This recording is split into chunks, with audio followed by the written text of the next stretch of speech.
Meir Habib, bonjour. Bonjour Christophe Barbier. Attentat hier à Beersheva, 4 morts. L'assaillant est un ancien membre de Daesh qui avait purgé sa peine, libéré en 2019. C'est un arabe israélien. Quelle leçon tirez-vous de ce drame ?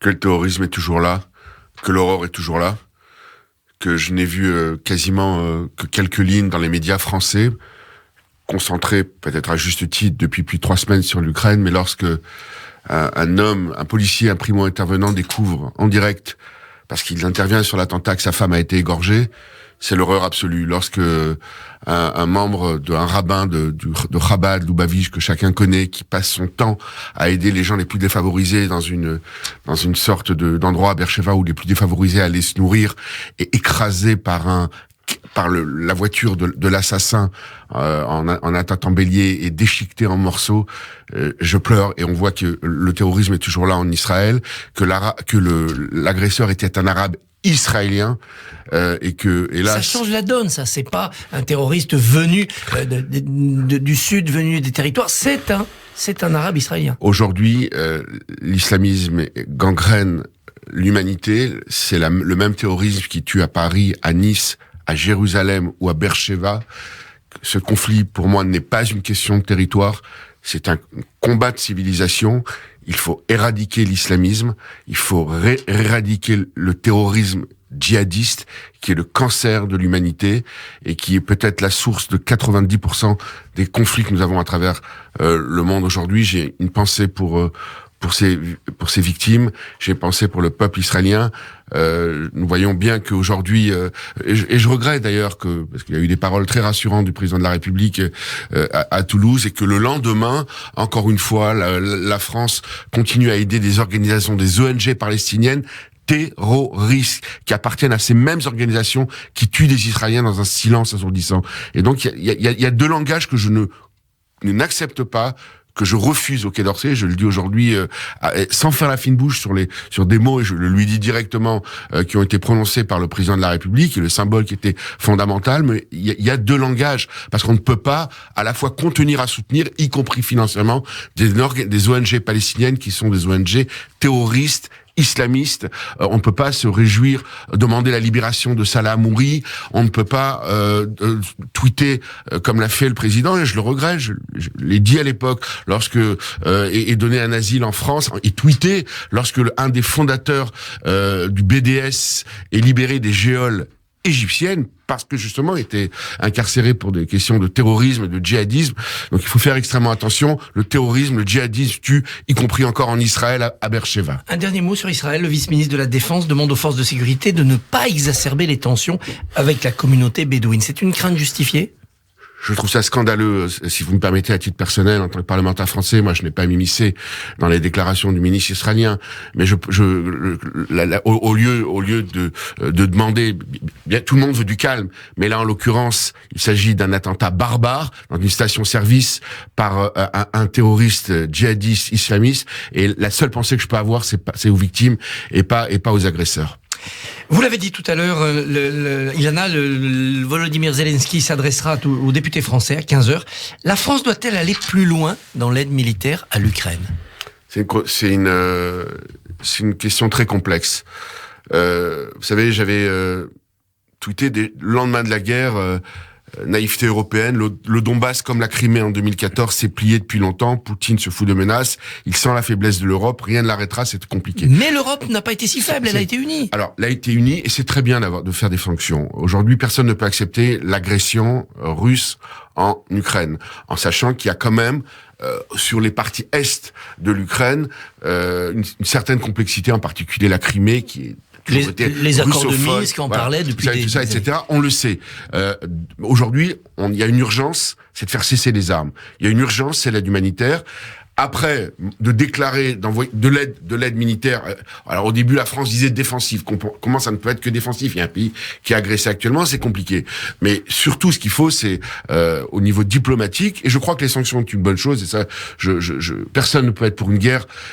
C'est très compliqué. C'est la Russie. C'est un pays de 18 millions de kilomètres carrés. C'est un grand pays qui restera sur la carte quoi qu'il arrive. Et d'un autre côté, l'empathie va pour l'Ukraine, parce que le pays est agressé actuellement. Et je vois ces populations, ces femmes qui accouchent dans la rue, ces morts, etc.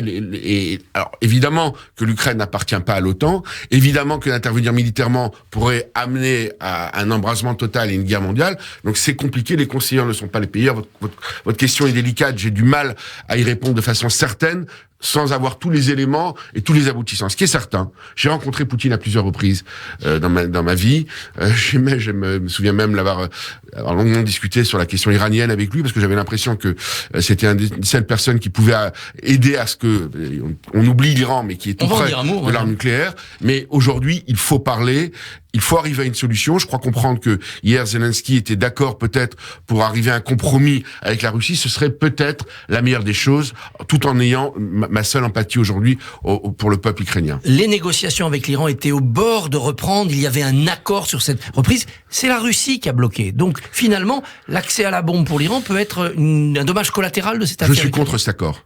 Cet accord est un mauvais accord. Cet accord amènera l'Iran à être nucléaire de façon certaine. L'Iran a roulé l'Europe depuis des années dans la farine en signant un accord et en s'approchant chaque jour un peu plus de la bombe nucléaire. Et on voit aujourd'hui le danger que peut avoir une bombe nucléaire, un pays islamiste. Parce que la Russie a des limites. L'Iran n'en aura pas demain.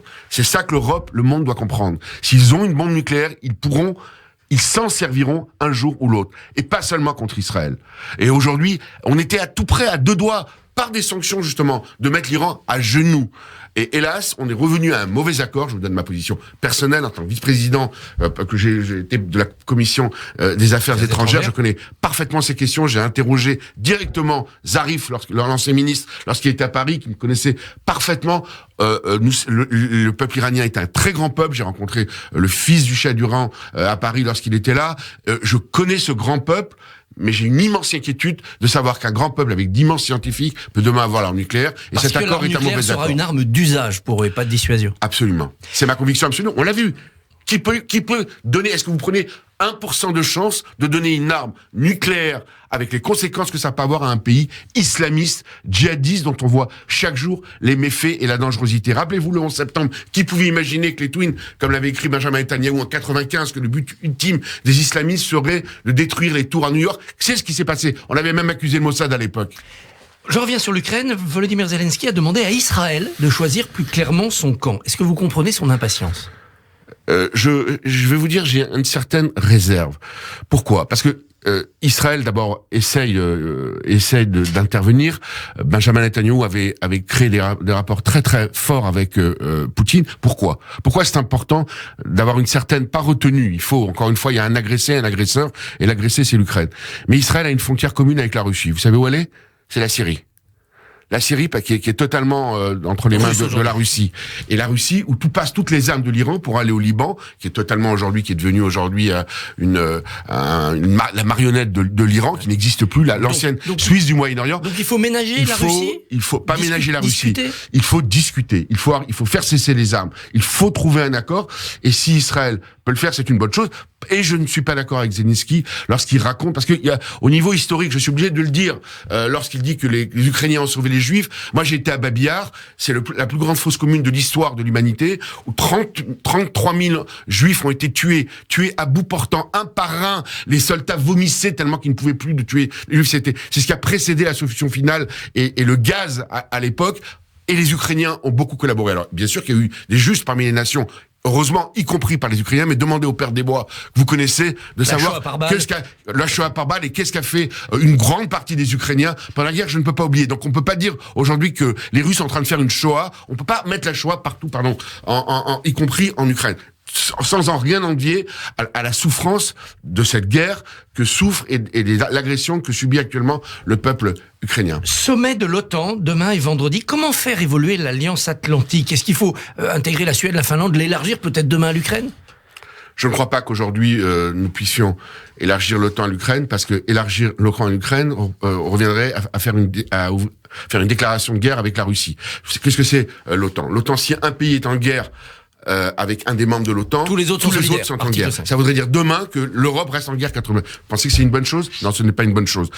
Les Russes veulent aussi préserver leurs frontières, et donc aujourd'hui, mais par contre, avec les États baltes, avec certains autres pays, il est certain aujourd'hui qu'on a besoin d'avoir une défense européenne, mais surtout, la France elle-même doit se poser des questions par rapport à sa défense, par rapport à sa capacité. On dit que on ne pourrait pas tenir plus de 3 ou 4 jours. On n'a plus aujourd'hui d'armée, on a une armée uniquement de professionnels, il n'y a plus de service militaire, il y a des questions à se poser, et on aimerait être dans un monde de bisounours avec la paix, ne penser qu'à des questions économiques, et qu'à Internet, et qu'à voir des magnifiques films. Mais il n'y a pas que de la fiction. Il n'y a pas que la mondialisation heureuse, il y a la réalité. Il y a la réalité, donc il faut, en tant que Français aujourd'hui, être extrêmement vigilant sur toutes ces questions. C'est pour ça que le général de Gaulle a été très clair sur toutes ces questions de défense. La France doit assurer tout seul sa défense, tout en ayant des alliés comme les Américains, comme l'OTAN.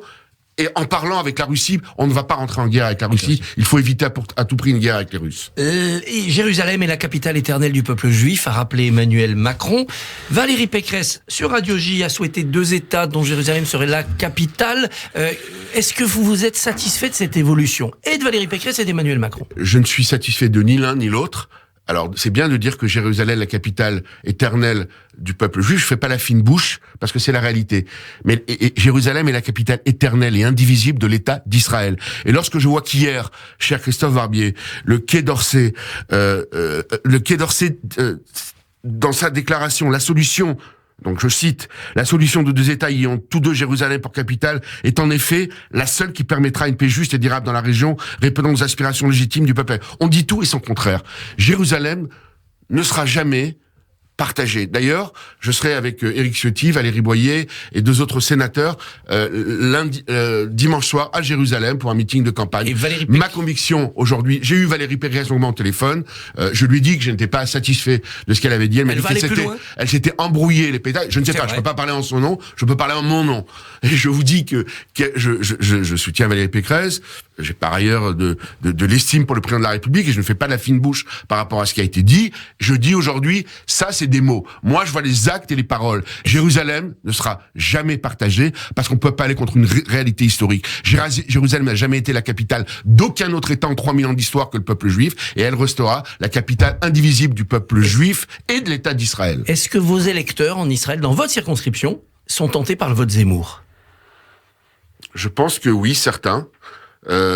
En tout cas de ce que j'entends, ils sont extrêmement présents sur les réseaux. Je connais très bien Éric Zemmour, j'ai grandi avec lui dans la même école, je l'ai eu très longuement au téléphone, et je le rappelais, parce que moi, à la différence de certains, j'ai une certaine affection personnelle pour lui, mais je ne voterai pas Éric Zemmour, ni au premier, ni au deuxième tour. Pourquoi? On ne peut pas réhabiliter le maréchal Pétain.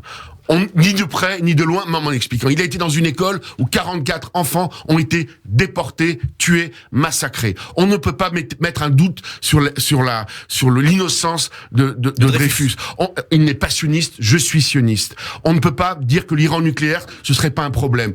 Et j'ai beaucoup de choses, j'ai des divergences avec lui, tout en ayant une amitié personnelle avec lui. Meir Habib, merci, bonne journée. Radio J. Retrouvez le Barbier du matin sur le site radioj.fr, sur la page Facebook de Radio J et sur l'appli Radio J.